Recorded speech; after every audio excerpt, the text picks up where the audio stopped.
বিরতির পর ফের শুরু হচ্ছে বৈষ্ণবী রক ফেস্ট। আগামী ১৯ জুন বর্ণাঢ্য এই আয়োজনে অংশ নেবে ভাইকিংস, সিম্ফনি, হাইওয়ে, চিরকুট, KHN এর মতো জনপ্রিয় ব্যান্ডগুলো।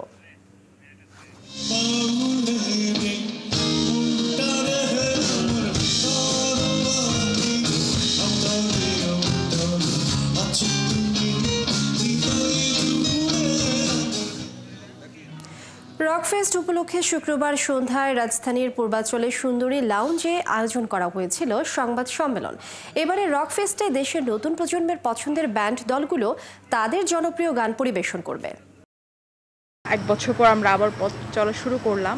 তো এখন আমাদের প্ল্যান হচ্ছে, আমাদের ২টা কনসার্ট তো হয়ে গিয়েছে ইতিমধ্যে, কথা মতো আমাদের আরও ৬টা কনসার্ট এবছর আমরা নিয়ে আসছি।